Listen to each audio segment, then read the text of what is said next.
Is it far-fetched to think Rafael Devers could be the Boston Red Sox new DH in 2025? Devers doesn't think so.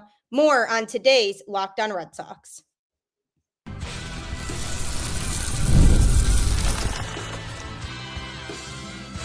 You are Locked On Red Sox, your daily Boston Red Sox podcast. Part of the Locked On Podcast Network, your team every day. Hello and welcome to Locked On Red Sox, your daily Boston Red Sox podcast, part of the Locked On Podcast Network, your team every day. I'm your host, Gabby Hurlbut, former ESPN social media associate and current host of the Boston Balling podcast as well. And I'm here to bring you the latest in all things Boston Red Sox, Monday through Friday, straight to your favorite podcast feed. And it's completely free, so you really have nothing to lose but to check it out because Locked On is your team every day. From big upsets to game-winning drives, the NFL playoffs are better with FanDuel. New customers can bet $5 and get $200 in bonus bets, guaranteed win or lose. Visit FanDuel.com to get started. I'll tell you a lot more about FanDuel later on today's show, but first of all, and most importantly, happy Friday. You made it through another week, and if you're here on the East Coast like myself, especially in the Connecticut and New York areas, it has been absolutely cold this week and windy, so that definitely doesn't help. So just a good week to have stayed inside and not have gone out and done a whole lot. So hopefully you had the opportunity to do that. Do want to say, though, that I am extending all of my thoughts and prayers to those in California right now in the LA area and praying that everybody stays safe. It's so heartbreaking to think about what's going on there right now with the wildfires and people losing their homes. So I just have to hope that people are staying safe. So sending my thoughts and prayers to all of you. Now, it is mid-January now, if you can believe it already. January 10th, I consider that kind of the start of the middle of the month, which means we really only have about a month or so until pitchers and catchers report to spring training. And then shortly after that, everybody else will be reporting to spring training.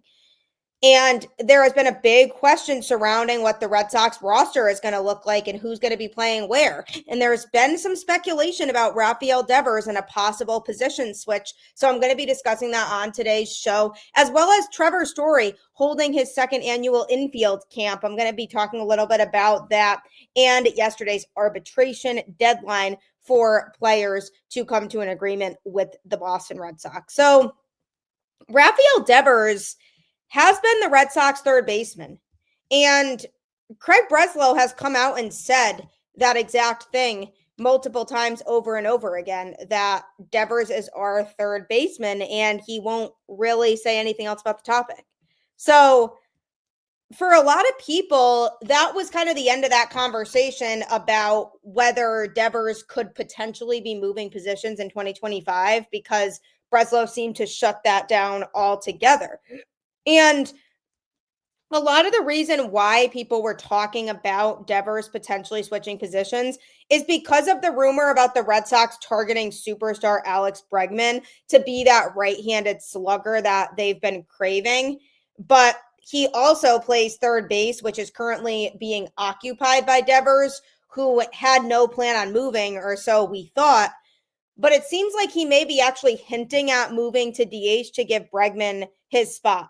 Last season, Bregman slashed a .260 batting average, .315 on base percentage, and .453 slugging with a .768 OPS with 30 doubles and 26 home runs.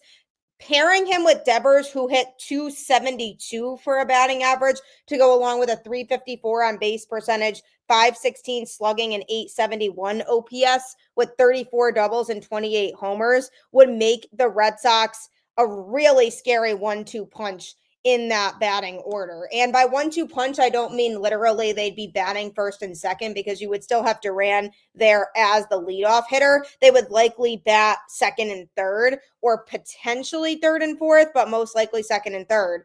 And that 1-2 punch right there would be scary for a lot of opposing pitchers. So we know that it would instantly make the Red Sox batting order better. And another reason for Devers to give up third base to Bregman is because Bregman is a better defender. First, he won a Gold Glove, which Devers doesn't have so far in his career. Not saying it could never happen, but he just doesn't have one right now. Also, Devers has 48 more errors than Bregman in their careers, and Devers has played a year less than Bregman. If the Red Sox do get Bregman, they would easily be in the conversation for best team in the AL East.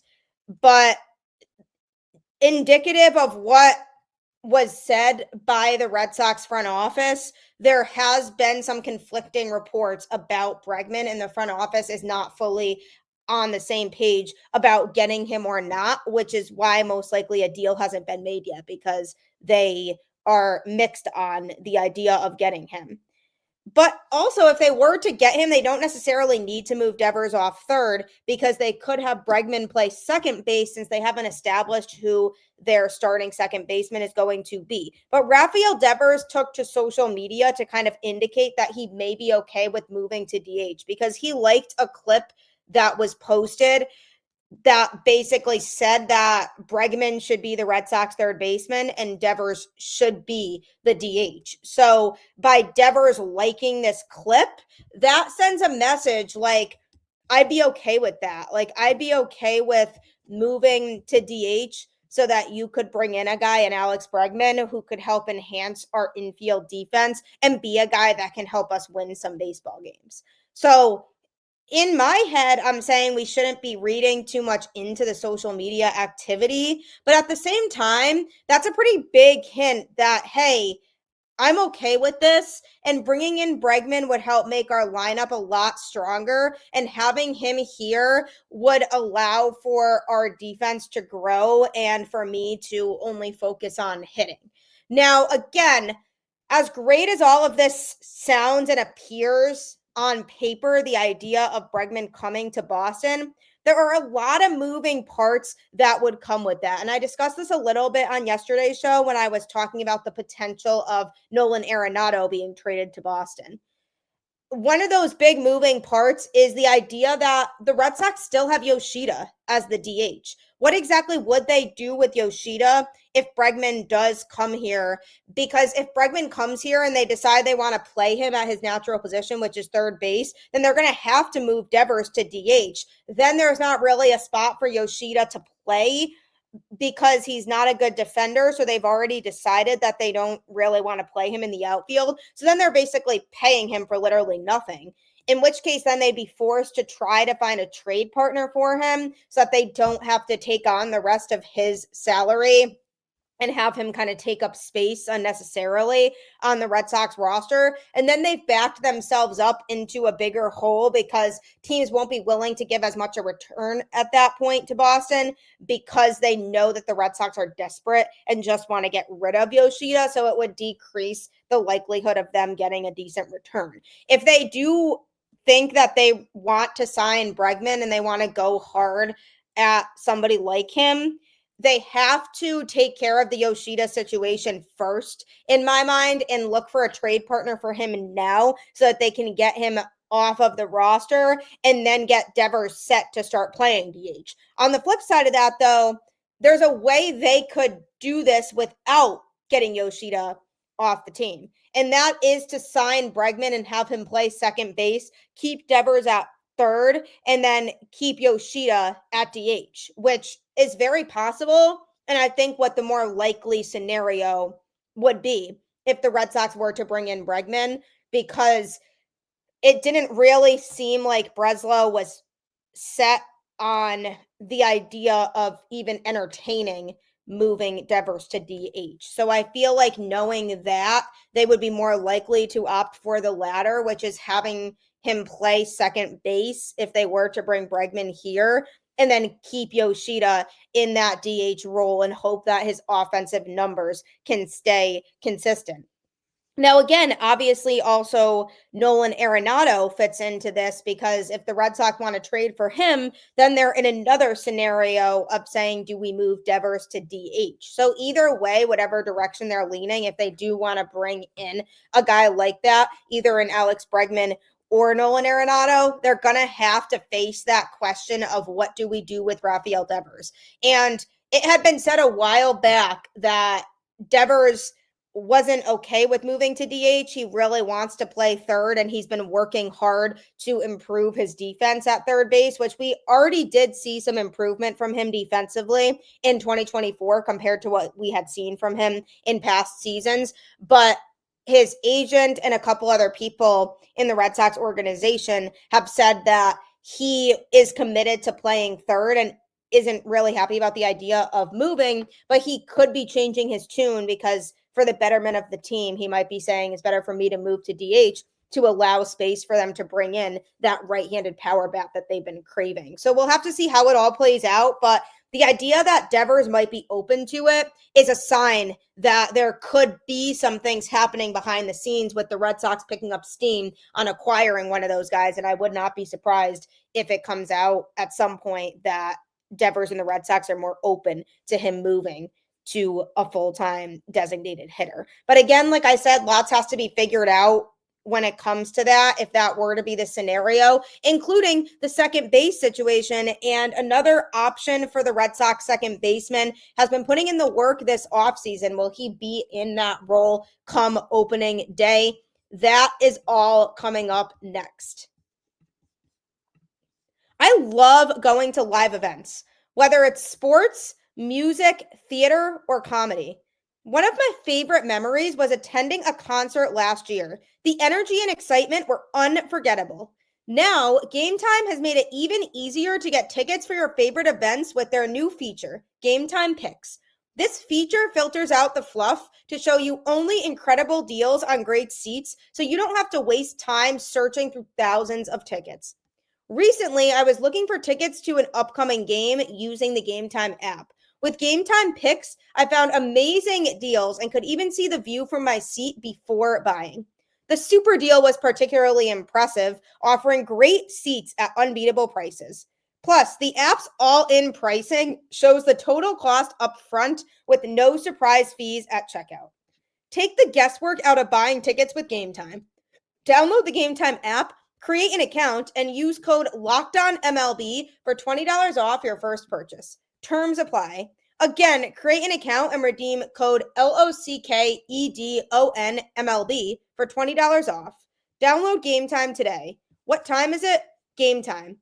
Game Time has you covered for all of your ticketing needs. I promise you it will be so worth it for you when you start to realize you're saving money on tickets by not going to some of these other crazy expensive ticketing sites. So I 100% recommend Game Time any day of the week. The Red Sox are nearing spring training, and we are getting closer and closer to that time here as we sit in mid-January, waiting for the Red Sox to make some more moves. And one of those moves still could be to bring in an infielder like Alex Bregman or Nolan Arenado. Now, if the Red Sox bring in Alex Bregman, they have some decisions to make because his position is third base, but the Red Sox could decide to play him at second base. And if that's the case, then what happens with a guy like Vaughn Grissom, who the Red Sox acquired when they traded Chris Sale, but in his time with the Boston Red Sox so far has had too many injuries to the point where he hasn't been able to really showcase his potential here. And what happens if he gets roadblocked and we don't really know what his potential could be? Because he really wants to be the opening day second baseman, and that went to show when he attended Trevor Story's Story Camp, which is basically a camp that Trevor Story runs that consists of lifting, running, hitting, and fielding. And also trade secrets among the players are shared too as they try to help one another in any way they can. And basically, Trevor Story put the finishing touches on his new baseball facility in the Dallas area recently. And it was the perfect spot for him to hold his second annual camp this week with some of his teammates. Triston, Casas, Rob Refsnyder, Vaughn Grissom, and Roman Anthony all joined Story to go through daily workouts and bond off the field. This might not seem like it's much, But Story does believe that spending time with that group as they train can go a long way in helping the Red Sox to end their playoff drought this season. He said it's just good to get together in a setting where we can really grind on the details. There's a lot of team chemistry stuff that goes on. We just got to be around each other, get to be comfortable, and just build the relationships, man. I think that's what the best teams are built on, is really good relationships and good communication. It's nice to start that here and then have that be something we roll into spring training and into the season too. We can all learn from each other, and we're always just bouncing ideas off each other on what makes us successful. The focus for Trevor Story this past Tuesday was taking ground balls up the middle with potential double play partner Vaughn Grissom. And he said he did the same when David Hamilton and Connor Vaughn came to visit him in early December. Story and Grissom could be Boston's starting middle infield, which I just talked about before, assuming that they don't bring in a guy like Alex Bregman to potentially play second base. And Story and Grissom, because of that, are looking to build their chemistry because they didn't get much time together on the field during the 2024 season, since Story missed a majority of the season due to that shoulder injury. And Grissom dealt with a lot of injuries while struggling to stay in the big leagues after being traded to Boston. Those two just started 5 games in the middle infield together, all of which came in the final week of the regular season. So Story then talked about that and said, we just haven't had much time there. I think that's a big part of the middle infield, is being able to be comfortable with your guy up the middle. It's kind of a by rep thing. That's where you get the comfortability, and the communication is from the practice. Story wanted to put on this camp again to pay it forward because he went through something similar during his time with the Rockies when Troy Tulowitzki invited him to his home in Las Vegas one offseason when Story was still in the minor leagues. So he felt like the time with Tulowitzki was really valuable for him and stuck with him for not just seeing how the 5-time All-Star trained and prepared, but also for how he took Story under his wing in that moment. So Story felt like, hey, this paid dividends for me, so I should help other young talent as well and make them feel more prepared for their time in the majors. Story came to Boston prior to the 2022 season looking to take on an active leadership role, and the veteran shortstop certainly fulfilled what he set out to do, bringing a strong leadership presence to the Red Sox, especially with his Story camp. He said, it was something I was kind of coming in to my last couple of years there in Denver. It was something I wanted to embrace. I think you have to if you want to be good at it. I had a lot of great leaders that kind of showed me their way, and I've taken different pieces of their style and kind of made it my own. It's definitely something that you have to want to do. I've embraced that, and hopefully some of the guys can feel that. So Story came in here knowing I want to be a good veteran leader for the younger guys on this team, and I want to be a guy they can look up to and learn from. And by him having this Story camp, it's open to whoever, and it allows people to learn from him, a guy who's been around the game for a long time, and improve. And I really like the fact that Vaughn Grissom in particular was there, because Grissom hasn't had much major league service time at all yet. And for him to be able to work with Story, a guy who not only has that experience in the majors and has had a huge history of success, especially as a defender in the middle infield. So not only does he get to learn from somebody like that and get tips from him, but also to learn from the guy who would be manning the middle infield with him, allowing them to build that chemistry early on could be game changing, because this could make it a tougher decision for the Red Sox. Because if Grissom has a really good spring training, but the Red Sox acquire Alex Bregman, assuming he's going to start at second base, they might want to see Grissom because they might want to give him the chance to continue to develop, in which case then what do they do at that point with Bregman? So again, it goes back to the fact that there are a lot of unanswered questions still about how the Red Sox are going to handle this roster heading into opening day. But the biggest sure sign to me that Grissom is serious about it is putting in the extra work and attending the Story camp. And Story brings up a really good point too in general about team chemistry and how it's important to develop those bonds off the baseball field, because yes, these guys are together 24/7. They play baseball every single day during the season, and they need to be able to have that team chemistry off the field and get to know each other outside of a baseball type of setting, so that way then they can feel closer and feel more like a family unit. And this is something that manager Alex Cora does well, is he always pushes that family unity and trying to make the team feel like a cohesive unit, and he really connects with his players, and that's something that a lot of his players really value and respect about him, is his ability to take each player as individuals, relate to them, and make them feel important and make them feel like a huge part of the team. So Trevor Story, being the veteran that he is, this is another reason why it's so important to have veteran presence on the team, because you want guys who can say they've been there and done that, and they know what it's like to be in a situation where they have to overcome challenges in the sport, or where they lose playing time to somebody else, or where they just simply have a bad game and they have to bounce back from it. And a lot of the younger guys don't necessarily know yet how to cope with having a bad game or something along those lines. So in order for them to learn how to do that, what better man to learn from than a guy who has been around the game for a while? So I love the fact that Story is doing this Story camp. Again, I hope he continues it for the next few years when he's in a Boston Red Sox uniform, because I think a lot of people understand how valuable that is. And for a guy like Grissom, whose spot on the opening day roster isn't certain, because there could be somebody else that comes in and takes his position, because he hasn't had a true opportunity to really make his case yet for why he should be the opening day second baseman.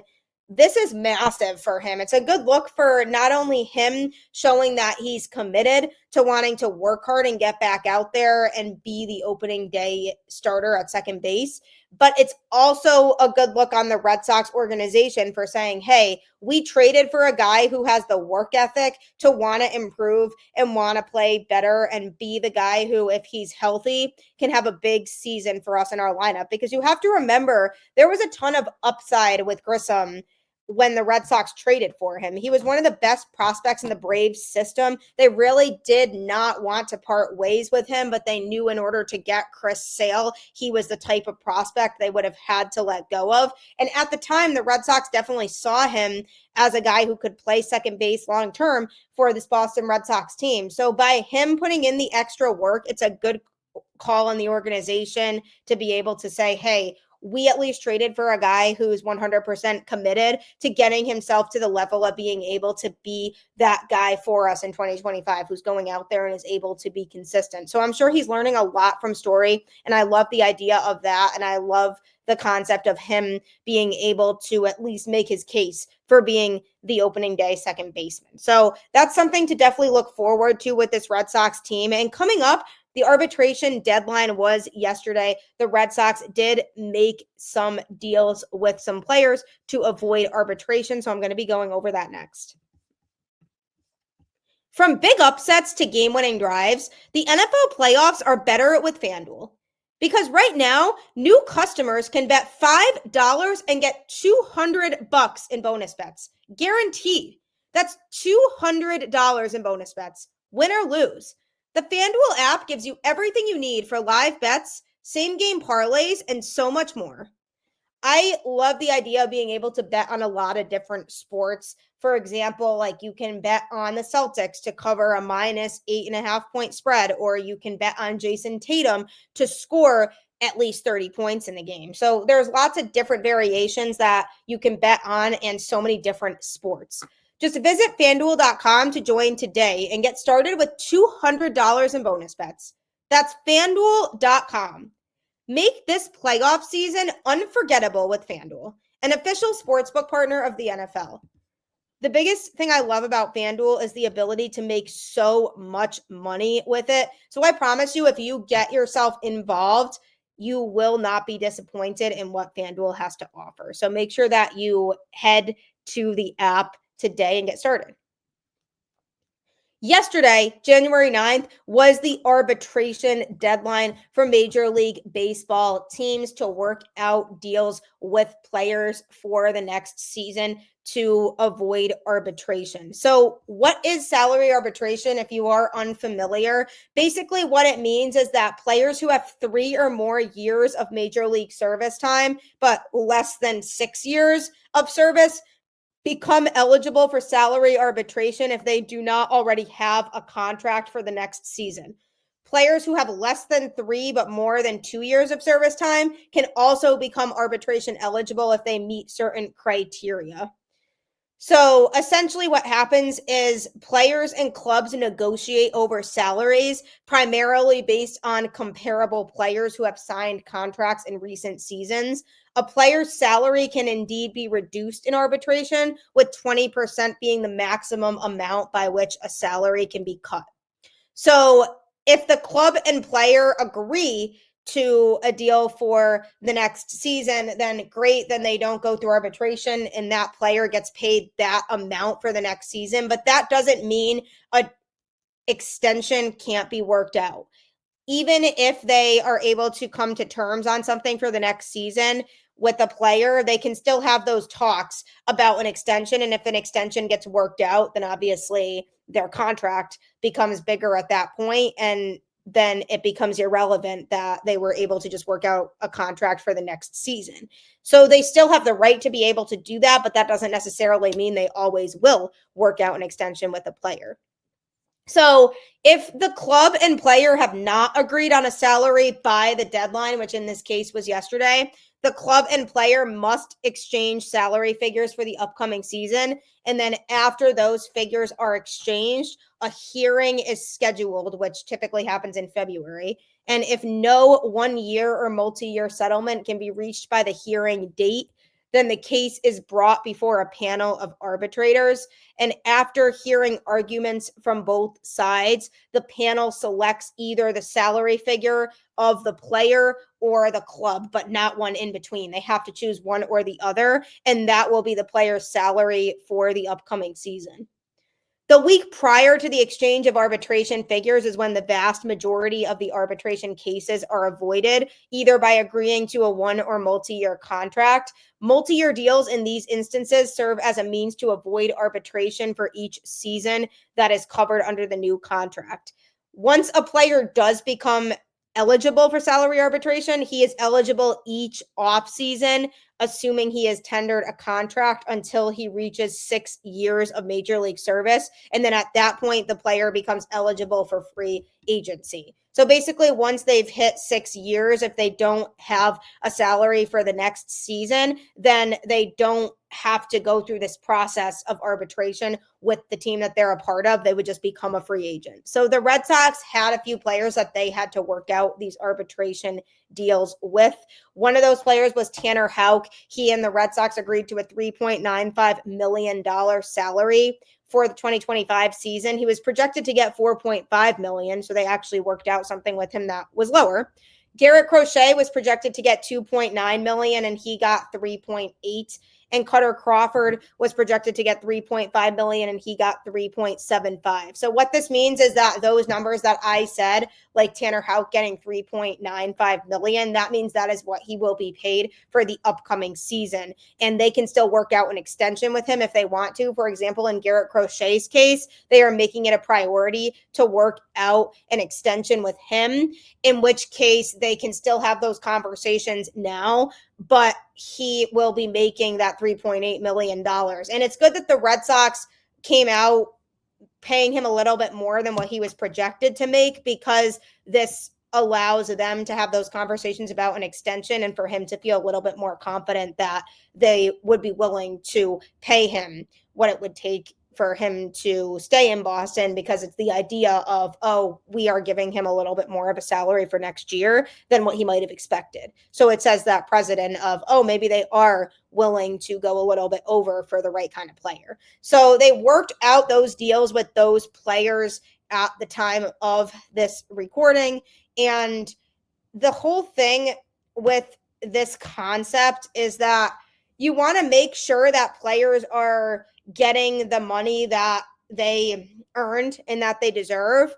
And the Red Sox don't want to go to arbitration, just to be clear, and neither do the players, because it's a process and it involves more work on both ends, more meetings, more negotiating, and neither side really wants to go through that process. So it takes a lot to have to go through that process, because that's basically when the two sides are very much not close at all, and there doesn't seem to be an agreement coming anytime soon, and they're forced to do that. So that way then they both go and meet with this committee and then get it worked out. But the reason why teams really focus on when it gets close to the arbitration deadline, working out deals with players, is so they can avoid that next step of the process. And it just guarantees that they're making a salary that at least the player and organization are both somewhat okay with. It's more of a happy medium, possibly between what the player would have been looking for and what the team was looking for.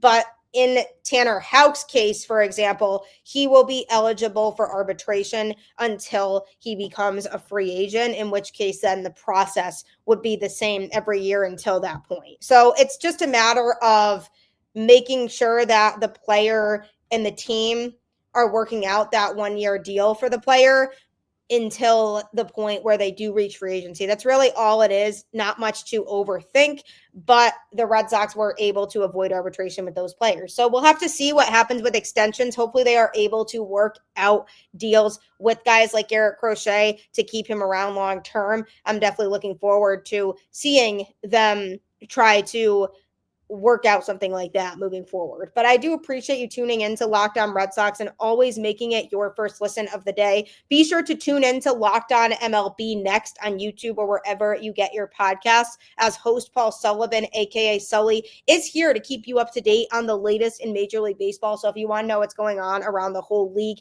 make sure you check out that show next. Like I always say, keep the faith, go Red Sox, and I will catch you on the flip side.